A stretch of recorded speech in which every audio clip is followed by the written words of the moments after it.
Good morning, everybody. Welcome back to Cilinix Crypto. Hope you're all doing great, and welcome to a new video in your daily update, of course.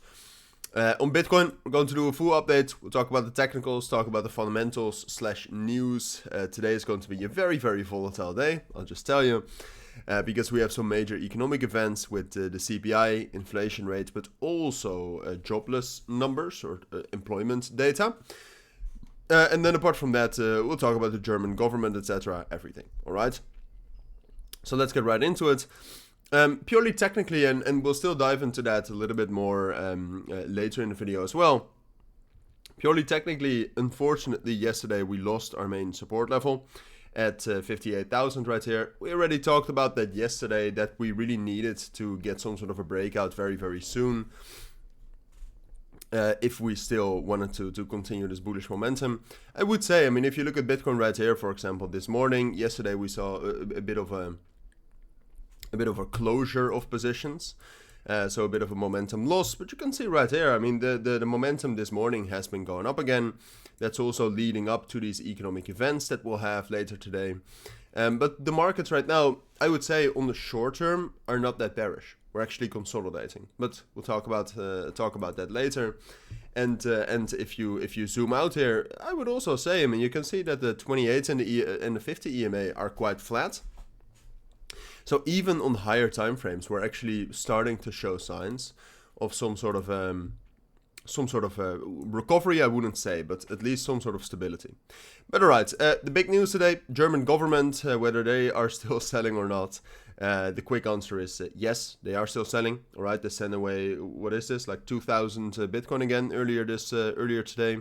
Coinbase, Kraken, Bitstamp, B2C2, and some sort of other address, which we don't know what it is. So they are selling Bitcoin. They still have about, well, this isn't it, excuse me. I think this is it, right? Yeah, so they still have $760 million of Bitcoin left. I would say that's quite bullish. All right, they had 3 billion earlier this week, and even with that 3 billion in the last week, the price actually made a higher low. So that's pretty bullish. Now, obviously, we still have Mt. Gox coming up. If you want to know more about that, I uploaded a video on my second channel, Altcoin Nexus, on that yesterday, right here. I think a very valuable video. That's up to you, of course, but check that out if you want to be a little bit more informed. But alright, so German government, I would actually say this is turning into a bit of a bullish catalyst. And then we have the news today. We'll have to wait for the results. Alright, what we want to see is a higher than expected result for initial and continuing jobless claims, and we want a lower than expected result for the inflation rate and the CPI. Now, do you really need to track that? Not necessarily. You just need to keep your eyes on the dollar strength index. Right here, this has been relatively bearish since the 2nd of July. If this continues to be bearish today, and if you see a spike down from this, then that means that the results were positive for crypto. And then I would actually say we can rally quite a bit, all right, into that 61,500 level. But I will also still keep you updated on that when the time comes later today.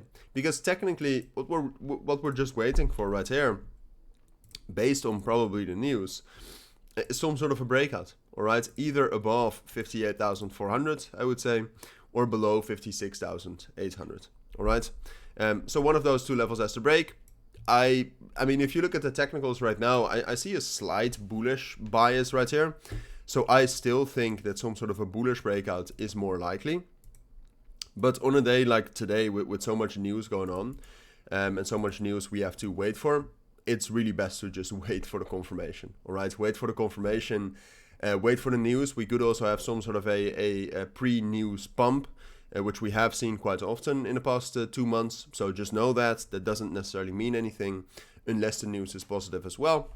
But no, that's what I think you need to know for now. So if you do have any questions, of course, let me know down in the comments. For now, thank you for watching. Take care and bye.